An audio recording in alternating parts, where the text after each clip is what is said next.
catastrophic right now at 11, bracing for Hurricane Florence as it strengthens and rumbles toward the East Coast. Tonight, millions now preparing or fleeing from what's being called a monster storm. Flooding, massive first alert here at home as the relentless rain won't go away as we get ready for even more tomorrow. Left for dead, a little girl riding her bike suddenly hit by a car and thrown into the air tonight. The hunt to find the driver who took off from the scene.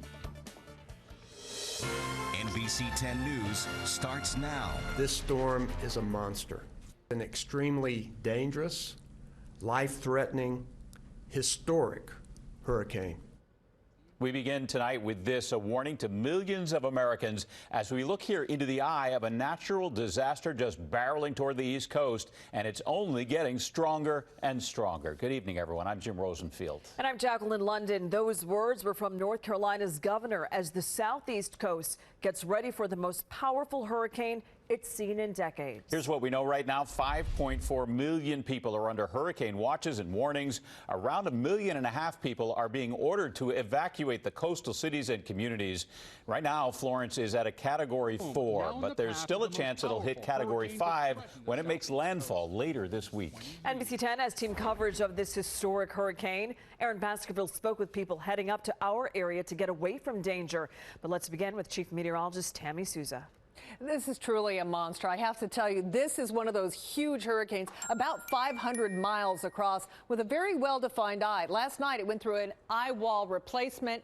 This may happen again before it makes landfall, but you can see it still has a bead moving to the west-northwest toward the southeast coast, where they already have all the warnings in effect from Virginia down to South Carolina. 140-mile-an-hour winds, so it's still sustaining that. At this point, the pressure has dropped just a little bit, and it's about 670 miles east-southeast of Cape May. Let's watch what happens. Tomorrow, this could get up to 155-mile-an-hour winds. This is the time frame over this very warm water with very light winds that will not shear it apart, that we're expecting it might actually bounce to a Category 5 hurricane.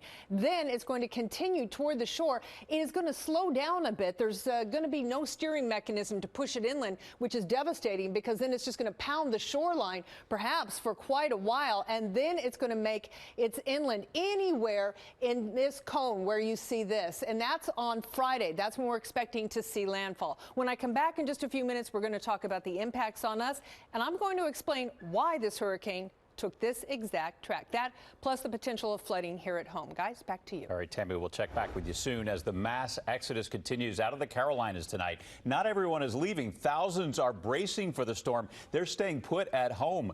NBC 10's Denise Denacano has the latest on how they're getting ready. Emergency shelters opened in South Carolina ahead of Hurricane Florence, a life-threatening catastrophic storm that will bring damaging winds and historic flooding. You can see the size of Florence as it charges toward the Carolinas, growing in strength, intensity, and size. We are in a very deadly and important game of chess with Hurricane Florence. Mass evacuations are underway for people in the path of the hurricane.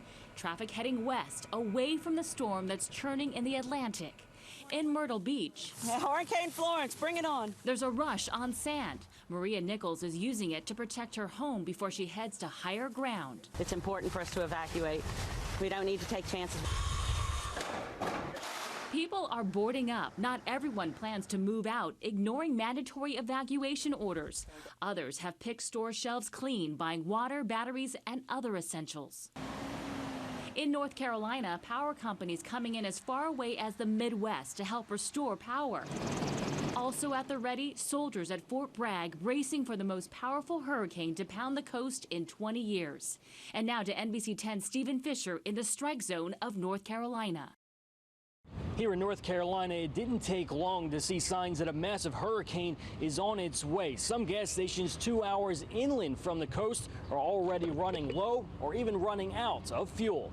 It wasn't far across the North Carolina border in Rocky Mount where a Speedway gas station was out of regular. They only had diesel fuel left for tonight, and the grocery stores were packed with people, but very little food. All the typical storm items are sold out. All grocery stores were sold out of water and bread. I'm staying down at the hotel and I couldn't get any gas there. Florence is expected to hit the North Carolina coast on Thursday, but tomorrow will likely be the last opportunity to evacuate.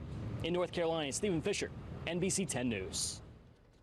And shifting now to a tale of two storms while Hurricane Florence heads to the East Coast. Our area is still dealing with the remnants of Tropical Storm Gordon. Take a look at what happened today in Delaware. People had to ride their bikes or walk through submerged streets as the relentless rain keeps pounding our area. Let's bring back First Alert Chief Meteorologist Tammy Souza. Tammy, we could see even more flooding tomorrow. We could. We're going to go through the same thing. In the afternoon, we're going to see these scattered tropical downpours. That's why we have a first alert for areas of flooding for the entire area, with the exception of right on the beaches. I don't think we're going to see that flooding potential there. So this is through 7 o'clock tomorrow night. We're going to see the scattered tropical downpours, 1 to 2 inches of rain possible in these downpours. We saw some amounts that were higher than 3 inches today, especially in central portions of Delaware. This is going to make for slow commuting, and we will see some of those roadways flooded again in the afternoon. Everything is quiet right now with the Doppler radar. We have a few showers in the Lehigh Valley, but for the most part, it's quieted down today. However, we are still watching these remnants come through,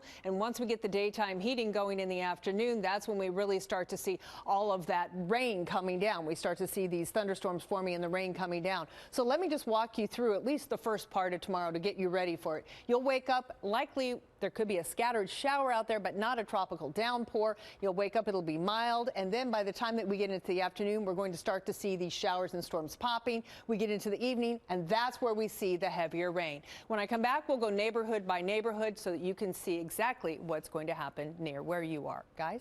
All right, turning now to this other news. A 9-year-old girl riding her bike suddenly hit by a car and left for dead. That girl is now fighting for her life at the hospital as police try to hunt down the driver who did it, then quickly left the scene. NBC 10's Brandon Hudson joins us live from police headquarters in Center City with new details on this. Brandon. Well, Jacqueline and Jim, police have the SUV they say was involved in this crash, so the family hopes an arrest happens soon. Loved ones say this 9-year-old girl is a straight-A student who loved playing sports like football and basketball. They hope her toughness will help her pull through. The surveillance video of this hit and run in Olney is tough to watch, but police released it, hoping you can help find the driver. A 9-year-old girl rides her bicycle down the street before she's hit by a gold Cadillac SUV. We paused the video before impact, but the girl was thrown several feet in the air. Her bike was dragged, and the driver never stopped. We tried to see the brighter side to it. At least my sister is still alive. Chastity Stanley said her sister, Fatima, has several broken bones and is critically hurt. Stanley told us Fatima was hanging out with her brother and sister on Lindley Avenue yesterday when she was blindsided. The young girl didn't see it coming, but her siblings and mother did. I hope she's strong enough to recover from what she's going through faster. Tonight, Philadelphia police tracked down the gold SUV on Hutchinson Street, but didn't find the driver. The family hopes that person will have a change of heart. It's always a good time to turn yourself in now, because I couldn't live with, running over a child and knowing that they're in critical condition. The 9-year-old girl will have surgery later this week. Live at police headquarters in Center City, I'm Brandon Hudson, NBC 10 News.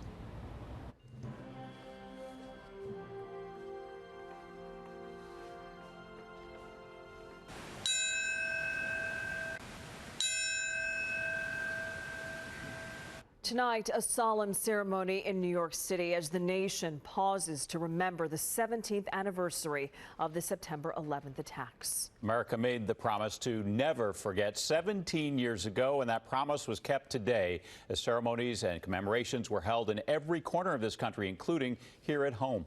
New at 11, our cameras were at one of those ceremonies in Yardley, Bucks County. An interfaith service was held there to remember and honor the victims of the terror attacks, including 18 Bucks County residents.